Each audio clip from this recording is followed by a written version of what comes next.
Hello everyone, welcome back to the class. जैसे कि हमारा एक सेशन चल रहा था रिलेटिव मोशन से रिलेटेड, इसके अंदर अब तक हमने दो वीडियोस कवर किए हैं, जिसके अंदर एक में हमने बेसिक रिलेटिव वेलोसिटी फाइंड करना बता दिया है, दूसरे वाले में हमने सॉल्व किया था रेनमैन प्रॉब्लम। सही है। तो उसी में एक और टाइप का प्रॉब्लम आपको नीट एग्जाम में पूछा जा सकता है, जिसका नाम है रिवर बोट प्रॉब्लम। तो चलिए, रिवर बोट प्रॉब्लम में क्या क्वेश्चन आ सकते हैं और इनको किस तरीके से सॉल्व करना है ईजी वे में, जिससे कि लेंदी मेथड ना फॉलो करें, शॉर्टकट में हम कैसे इसको कैलकुलेट कर सकते हैं, आज की इस क्लास में सीखते हैं। तो चलिए बिना देर करे शुरू करते हैं। तो हमारा टॉपिक क्या है? River boat problem. देखिए, ये वाला हमारा रिवर है। सही है। ये ग्रीन वाली लाइन के इस साइड में बैंक है, यानी कि ग्राउंड है, और उस साइड में भी ग्राउंड है। नदी ऐसे बह रही है इस डायरेक्शन में। नदी का बहाव जिस डायरेक्शन में होता है उसे कहते हैं हम डाउन स्ट्रीम। क्या कहते हैं? Down stream. जिस डायरेक्शन में नदी बह रही है वो डायरेक्शन को हम क्या बोलेंगे? Down stream. और नदी का बहाव जिधर है उसके अपोजिट वाले डायरेक्शन को हम कहते हैं अपस्ट्रीम। क्या बोलेंगे इसको? अपस्ट्रीम। सही है। तो ये वाला नदी ऐसे बह रहा है तो इसे हम डाउन स्ट्रीम कहेंगे, और ये वाले डायरेक्शन को हम क्या कहेंगे? अपस्ट्रीम। सही है। नेक्स्ट, ये जो इधर के ग्राउंड से लेके इधर के ग्राउंड तक जितने में पानी बह रहा है वो हमारा विड्थ होगा रिवर का। सो विड्थ ऑफ द रिवर, इसको जनरली हम W से डिनोट करते हैं। सही है। नेक्स्ट, ये जो रिवर है ये बह रही है कितनी स्पीड से? U स्पीड से। रिवर की स्पीड को हम क्या लेंगे? U। नेक्स्ट, फॉर एग्जांपल यहाँ पे कोई एक आदमी है ना, बोट में बैठा हुआ है, और ये बोट चल रही है कितनी वेलोसिटी से? V वेलोसिटी से। किसके रेस्पेक्ट में? वाटर के रेस्पेक्ट में। जब भी विथ रेस्पेक्ट टू वाटर दिया होता है क्वेश्चन में, तो आपको क्या सेंटेंस देंगे? वेलोसिटी ऑफ बोट और वेलोसिटी ऑफ मैन। सही है। इन स्टिल वाटर, जब भी आपको इस तरीके से बोला जाता है कि इन स्टिल वाटर, तो ये विथ रेस्पेक्ट टू वाटर होता है, ये याद रखेंगे। whenever you see in still water then it means with respect to the water। सही है। अब बताइए, ये वाली जो वेलोसिटी v है ये किसके रेस्पेक्ट में है? वाटर के रेस्पेक्ट में है। अगर आप यहाँ खड़े हैं, सही है, अगर आप ग्राउंड पे खड़े हैं और इस बोट को देख रहे हैं, तब आपको इसकी स्पीड कितनी दिखेगी? तब आपको इसकी स्पीड दिखेगी u प्लस v। ये खुद से v से चल रहा है और नदी भी इसे लेके जाएगी कितनी स्पीड से? u स्पीड से। तो ये दोनों एक ही डायरेक्शन में चल रहे हैं, जिसकी वजह से नेट स्पीड कितनी लगेगी? u plus v। सही है। अगर इस आदमी को आप ऑब्जर्व करते हैं तो ये वाला इसके अपोजिट में चल रहा है। जब ये अपोजिट में चल रहा है तो यहाँ पे रिवर ऐसे बह रही है, आदमी की बोट ऐसे आ रही है, तो अपोजिट डायरेक्शन में तो माइनस करना होता है। तो तब आप इसके लिए लिखेंगे आइदर u माइनस वी और v माइनस यू। करेक्ट है। u माइनस वी और v माइनस यू, डिपेंड करेगा किसकी स्पीड ज्यादा है। फॉर एग्जाम्पल, नदी 10 से बह रही है, आदमी की बोट 2 से बह रही है ना, 2 से चल रही है, तो तब बड़ा कौन है? नदी का बहाव बड़ा है, तो नदी में से बोट का माइनस करेंगे। अगर मान लेते हैं कि नदी 2 से चल रही है और आदमी की बोट 10 से चल रही है, तो उसने में हम बोट माइनस रिवर कर लेंगे। आई होप ये सब कुछ समझ में आया होगा। डाउनस्ट्रीम चलने से स्पीड बढ़ी हुई लगती है, कहाँ से? With respect to ground. With respect to ground speed बढ़ी हुई लगती है, और वहीं पे नदी के अपोजिट में जब हम चलते हैं तो उस टाइम पे हमें घटी हुई लगती है, यानी कि डिक्रीज हो जाती है वेलोसिटी। तो ये भी जो लिखा है विथ रेस्पेक्ट टू ग्राउंड है। आई होप कि यहाँ तक आपको समझ में आया होगा। रिवर बोट वाले क्वेश्चन सॉल्व करने के लिए पहले टर्मिनोलॉजी अच्छे से पता होनी चाहिए। जब भी क्वेश्चन में आपको लगे कि स्टिल वाटर दिया हुआ है, a man can swim in A still water with A speed, तो इसका मतलब मैन की स्पीड दी गई है विथ रेस्पेक्ट टू वाटर। सही है। तो चलिए क्वेश्चन के साथ शुरू करते हैं। देखो, यहाँ पे इस क्वेश्चन में क्या बोला है? ये हमारी नदी है ना। नदी बह रही है कितनी स्पीड से? u स्पीड से।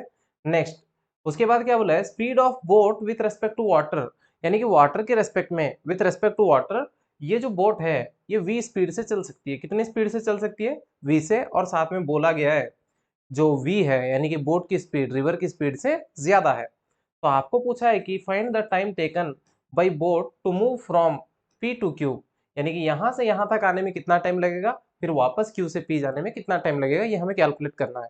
उम्मीद करता हूं ये आपको क्वेश्चन क्लियर हुआ होगा। तो चलिए इसको सॉल्व करते हैं। देखिए, पहला वाला केस सॉल्व करते हैं। इसमें क्या बोला गया है? ये हमारा नदी है, इसके अंदर नदी बह रही है, सॉरी नदी बह रही है यू स्पीड से, और ये हमारा पॉइंट P है और ये वाला पॉइंट Q है। इन दोनों के बीच की जो दूरी है वो D के बराबर है। सही है। अब जो बोट है वो V स्पीड से चल रही है P से Q की तरफ। करेक्ट है। अब बताइए, आप यहां खड़े हैं, with respect to ground boat की स्पीड आपको कितनी दिखाई देगी? तो आप यहां से लिखेंगे speed of boat with respect to ground कितना होगा। डाउन स्ट्रीम चलते हैं तो स्पीड बढ़ जाती है ना, तो इसे हम बोलेंगे u प्लस वी। क्या कहेंगे इसे? u plus V. अब बताइए आपके लिए बोट कहां से कहां तक जा रही है? p से लेके q तक जा रही है, सही है ना। जब ये p से लेके q तक जाएगी तो कितना डिस्टेंस चलेगी? d डिस्टेंस चलेगी, सही है। तो तब जो टाइम लगेगा, time is equal to distance divided by speed होती है, तो यहाँ पे स्पीड कितनी है? u प्लस वी, सही है। तो t is equal to D divided by U plus V. तो यहाँ पे स्पीड किसके रेस्पेक्ट में रखी है हमने? ग्राउंड के रेस्पेक्ट में रखी है। आई होप कि आपको समझ में आया होगा। तो चलिए आगे बढ़ते हैं। अगले वाले में क्या बोला है? अगर नदी ऐसे बह रही है और बोट ऐसे जा रही है, ये q है, ये p है, दोनों के बीच की दूरी d है, करेक्ट है। तो इस केस में कितना टाइम आपको लगेगा q से p आने में? तो अब यहाँ पे बताइए स्पीड क्या लिखेंगे आप? With respect to ground speed कितनी होगी बोट की? नदी उसको आगे ले जाना चाहती है, बोट पीछे आना चाहती है, और क्वेश्चन में बोला गया कि बोट की स्पीड ज्यादा है, तब हम क्या लिखेंगे? v माइनस यू, करेक्ट है। अब बताइए जब आप q से p आएंगे तो कितना टाइम लेंगे? कितना डिस्टेंस चलेंगे आप? d कितनी स्पीड से? v minus you. तो जहां तक हमें पता है टाइम का फॉर्मूला तो ऐसा होता है, distance divided by speed, speed यानी कि ये value v minus you. This is the time taken. अब मेरे को ये बताइए किस टाइम में आपको टाइम ज्यादा लगा और कब टाइम कम लगा है? जब आप P से Q जा रहे हैं तब आपको टाइम कम चाहिए कि ज्यादा? कम चाहिए। क्यों? आपकी स्पीड और नदी की स्पीड जुड़ गई, यानी कि नेट स्पीड बढ़ चुकी है, सही है। जब आप वापस आ रहे होते हैं तब आपकी स्पीड में से नदी की स्पीड माइनस हो रही है, तो यानी कि आपकी नेट स्पीड कम हो गई, जिसके लिए आपको टाइम ज्यादा लगेगा, सही है। तो जब आप नदी के बहाव के साथ बहते हैं तो आपको कम टाइम लगता है चलने में, और जब आप नदी के खिलाफ चलते हैं तो उस टाइम में आपको टाइम ज्यादा लगता है, करेक्ट है। नहीं भी समझ में आया तो यहाँ से देख सकते हैं दोनों में डिस्टेंस सेम है। इसका डिनोमिनेटर बड़ा है तो इसका टाइम वैल्यू कम आएगा, उसका डिनोमिनेटर छोटा है तो उसका टाइम वैल्यू ज्यादा आएगा, करेक्ट है। तो आई होप कि ये वाला क्वेश्चन आपको समझ में आया होगा। तो चलिए अगला सवाल क्या है देखते हैं। यस, अभी कुछ क्वेश्चन ऐसे आते हैं जहां पे आपको रिवर को एक साइड से दूसरी साइड में क्रॉस करना था। पिछले वाले क्वेश्चन में क्या था? नदी के साथ बहना था, नदी के अपोजिट चलना था, सही है।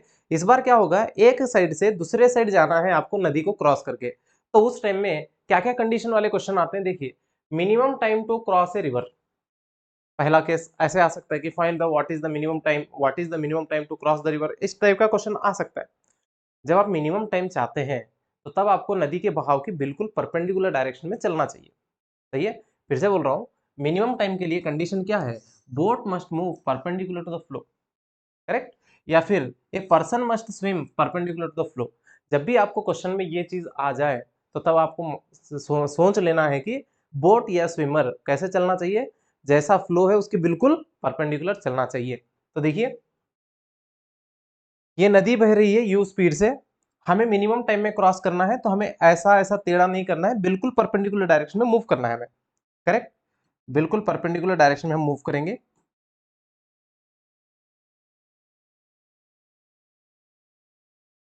यस, देखिए जब हम ऐसे चलते हैं तो यहाँ पे जो टाइम लगेगा वो कितना होगा? टाइम टू क्रॉस रिवर, जरा बताना आप कितना डिस्टेंस कवर करते हैं यहां से यहां तक? W, सही है। तो तब आप लिखेंगे T is equal to W, किसके रेस्पेक्ट में? सॉरी, कितनी स्पीड से? V स्पीड से, क्योंकि U आपको आगे ले जाना चाहता है, क्रॉस नहीं कराता। U आपको क्रॉस कराने वाली बोट की वेलोसिटी होगी, तो यहाँ पे आप लिखेंगे T is equal to W divided by V, सही है। लेकिन इसके साथ कुछ और चीजें होंगी।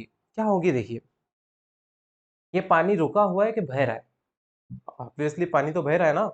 आप पानी के इस डायरेक्शन में चल रहे हैं, आप तो रिवर क्रॉस कर लोगे, लेकिन ये पानी भी तो आपको कुछ करेगा। ये पानी आपको धीरे धीरे धीरे आगे लेके चला जाएगा। आपने निशाना यहाँ पहुंचने के लिए लगाया था, लेकिन नदी आपको कहाँ पहुंचा देगी? नदी आपको यहाँ पहुंचा देगी, करेक्ट है। आप नदी के साथ भी बहते हैं और नदी के परपेंडिकुलर में भी चलते हैं, ये याद रखेंगे। आप यहाँ पहुंचना चाहते थे लेकिन पहुंच यहाँ जाओगे, यहां तक पहुंचाने में किसका हाथ है? नदी का हाथ है, सही है। तो ये जो डिस्टेंस आपने कवर किया है इसे बोला जाता है ड्रिफ्ट। क्या बोलेंगे इसको? ड्रिफ्ट। जब हम मिनिमम टाइम के लिए क्रॉस करना चाहते हैं तो हमें रिवर के परपेंडिकुलर में चलना चाहिए। जब हम परपेंडिकुलर चलते हैं तो नदी हमें धीरे धीरे आगे भी लेके चला जाता है जब तक हम क्रॉस नहीं करते हैं। सही है, जैसे हमने क्रॉस कर लिया तो उस टाइम नहीं लेके जाएगा। तो ये वाला जो डिस्टेंस हमने कवर किया है नदी के बहाव के साथ उसका नाम क्या है? ड्रिफ्ट। देखिए, डिस्टेंस कवर्ड बाई बोट और swimmer along the downstream during crossing the river. जब तक हम रिवर को क्रॉस कर रहे हैं तब तक हम नदी के साथ कुछ आगे बढ़ जाते हैं तो इसी डिस्टेंस को हम क्या कहते हैं? ड्रिफ्ट। अब बताइए ड्रिफ्ट आया किसकी वजह से? v की वजह से आता है कि u की वजह से? ऑब्वियसली u की वजह से आएगा। कितने टाइम तक आएगा? जितना टाइम आप पानी में रहेंगे उतनी देर तक आप आगे बढ़ेंगे। तो यानी कि आप यहाँ पे लिखेंगे u इंटू, करेक्ट है, ड्रिफ्ट की वैल्यू कितनी होगी?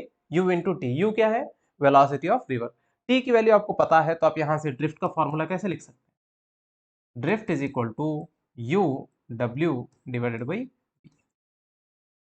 करेक्ट है, u w divided by v। I hope ये समझ में आया होगा। जब भी क्वेश्चन में आपको मिनिमम टाइम पूछा जाए तो आप उस क्वेश्चन को इस तरीके से सॉल्व करेंगे, कैसे डायरेक्शन में चल के?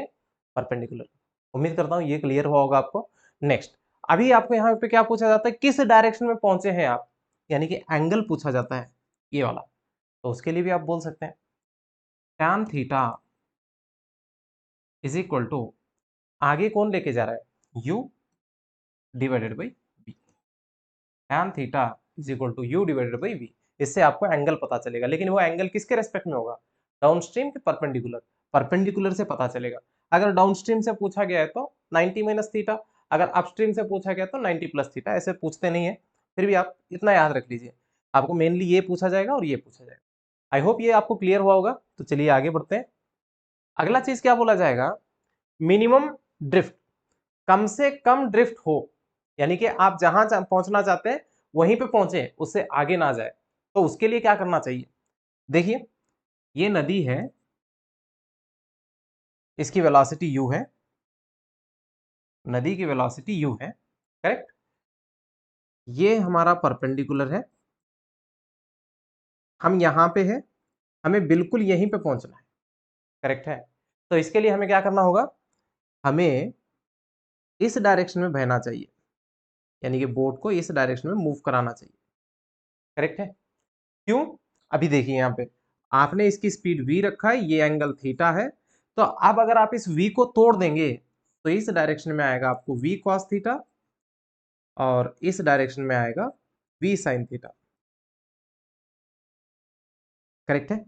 v sin theta, v sin theta आपको कोशिश करेगा पीछे लेके जाए और v cos थीटा कोशिश करेगा आपको क्रॉस करा दे। यहाँ पे क्रॉस कराने वाला कौन है? v cos theta. और पीछे लेके जाने की कोशिश किसकी है? v sin theta. जबकि रिवर आपको किधर ले जाना चाहता है? आगे। सही है।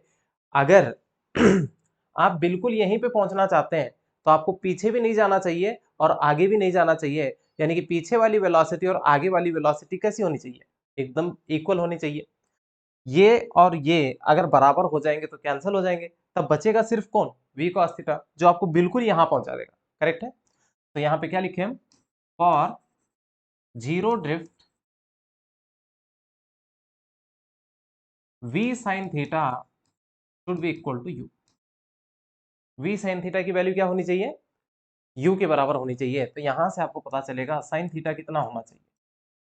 u divided by v। sin theta equal to u divided by v होना चाहिए। नेक्स्ट, उसके बाद कितना टाइम लगेगा?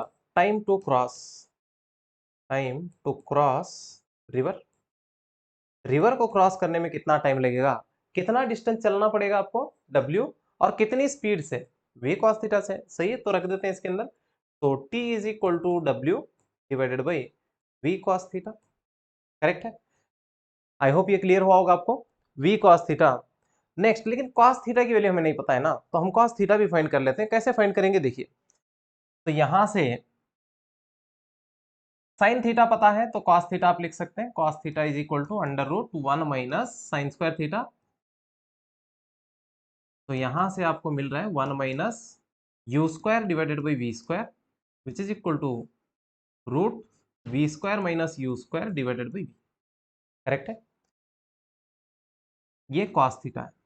अगर आप इस v को इधर भेज देंगे तो ये हो जाएगा v कॉस थीटा, जो कि root v square minus u square के बराबर है।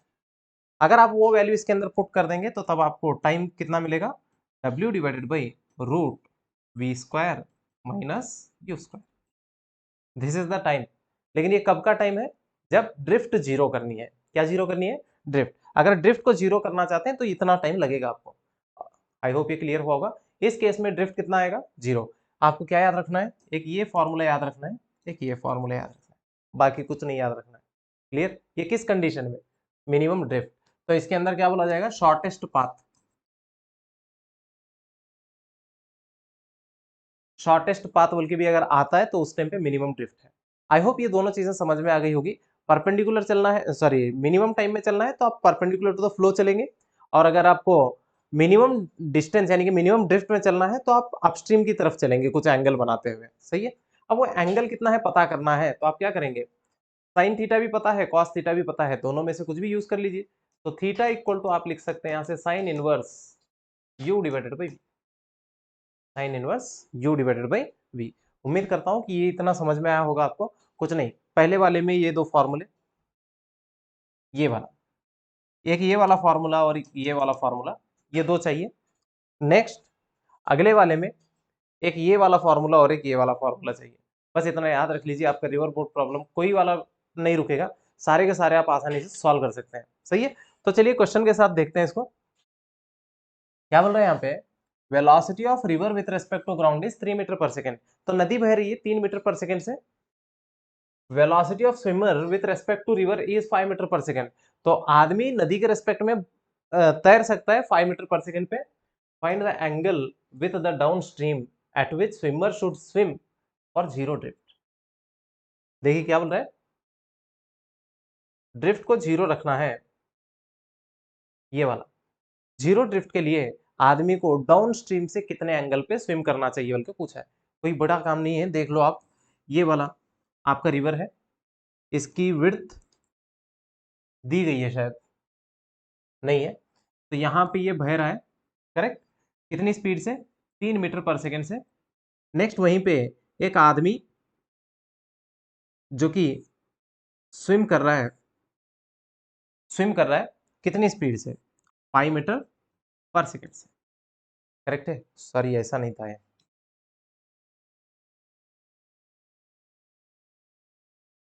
आदमी को कैसे चलना है, जीरो ड्रिफ्ट से चलना है, तो डाउन स्ट्रीम से कितने एंगल पे चलना चाहिए। अब बताओ, जीरो ड्रिफ्ट से अगर चलना है तो उसको अलोंग डाउन स्ट्रीम जाना चाहिए कि अपस्ट्रीम जाना चाहिए, बिल्कुल अपस्ट्रीम जाना चाहिए इस तरीके से। तो हमने बोल दिया वो कितने से चल रहा है, 5 मीटर पर सेकेंड। तो आपको ये एंगल पूछा है, डाउन स्ट्रीम से पूछा है एंगल, हमें पहले यहां से पता कर लेते हैं। अब बताइए अगर इसको हम ऐसे तोड़ लें, या फिर हमें पता है थीटा की वैल्यू क्या लिखी जाती है, sine inverse u divided by v. Sine inverse u divided by v, u कितना है 3, थीटा equal to sine inverse 3 divided by 5 which is theta equal to 37 degree. अब बताओ ये थीटा कहाँ से देख रहा हूं मैं, परपेंडिकुलर टू द फ्लो से, लेकिन हमें क्या पूछा है, ये वाला एंगल पूछा है। अब बताइए यहां से यहां तक कितने डिग्री है, 90 डिग्री है, करेक्ट। फिर ये कितना आया हमें, 37 डिग्री। तो टोटल कितना हो गया, 127 degree. Man must swim at an angle of 127 degree with downstream। I hope ये आपको समझ में आया होगा। तो चलिए अगला सवाल देखते हैं। इस क्वेश्चन में देखिए, a boat which can move with speed of 5 metre per second in still water. ध्यान देना इधर, स्टिल वाटर बोला यानी कि विथ रेस्पेक्ट टू वाटर बोल दिया है, बोट की स्पीड है यानी कि v की वैल्यू है। आगे क्या बोला है, crosses the river of width 480 metre. यहाँ पे विड्थ भी दे रखा है 480 metre, flowing with a constant speed of 4 metre per second. ये रिवर की स्पीड है, किसकी स्पीड है, ये रिवर की स्पीड है। What is the time taken by the boat to cross the river in the shortest path. सही है, शॉर्टेस्ट पाथ मतलब मिनिमम ड्रिफ्ट। सही है, मिनिमम ड्रिफ्ट यानी कि जीरो ड्रिफ्ट। करेक्ट है इतना। नेक्स्ट अभी यहाँ पे देखिए, v पता है, u पता है, w पता है, सब कुछ पता है, तो टाइम चाहिए। तो बताइए जीरो ड्रिफ्ट के लिए टाइम का फॉर्मूला क्या था, t इज इक्वल टू डब्ल्यू divided by root v square minus u square. I hope ये क्लियर हुआ होगा। तो चलिए यहाँ से देखिए w की वैल्यू कितनी है 480 डिवाइडेड बाई रूट v कितना है 5 का स्क्वायर 25 माइनस u कितना है 4 का स्क्वायर 16। तो ये हो गया 480 डिवाइडेड बाई कितना हो जाएगा ये √9 का रूट निकालेंगे तो ये 3 आएगा। करेक्ट है। तो यहाँ से अगर आप इसको काट देते हैं तो कितना आएगा 160 सेकेंड। आई होप ये आपको क्लियर हुआ होगा। तो यहाँ पे कितना टाइम लगेगा आपको 160 सेकेंड का टाइम लगेगा। उम्मीद करता हूँ कि ये वाला क्वेश्चन आपको समझ में आया होगा। सो कॉन्सेप्ट भी क्लियर हुआ होगा कि मिनिमम ड्रिफ्ट में और मिनिमम टाइम में कैसे देखा जाता है। मिनिमम टाइम के लिए आपको बिल्कुल परपेंडिकुलर चलना है और मिनिमम ड्रिफ्ट के लिए आपको अपस्ट्रीम की तरफ चलना है परपेंडिकुलर से कुछ एंगल बनाते हुए। सही है। तो 4 फार्मूले दिए हैं, वो 4 फार्मूले यूज करिए, सारे क्वेश्चन आप कर सकते हैं। आई होप यहाँ तक आपको सब कुछ समझ में आया होगा। तो आपके नीट के लेवल से जो रिलेटिव मोशन का पार्ट था पूरी तरीके से कंप्लीट हो चुका है इस वीडियो तक। तो इफ पॉसिबल मैं नेक्स्ट वीडियो में कुछ क्वेश्चन लेके चलूंगा जो कि रिलेटिव वेलोसिटी, रेनमैन प्रॉब्लम और रिवर बोट प्रॉब्लम को डील करते हो। सही है। और ऐसे ही कोई और टॉपिक जिसमें आपको दिक्कत चल रही हो तो वो वीडियो के नीचे कमेंट कर दीजिए, नेक्स्ट टाइम उसी के ऊपर वीडियो बना देंगे हम। सही है। तो चलिए मिलते हैं अगली बार, तब तक पढ़ते रहिए। All the best. Thank you.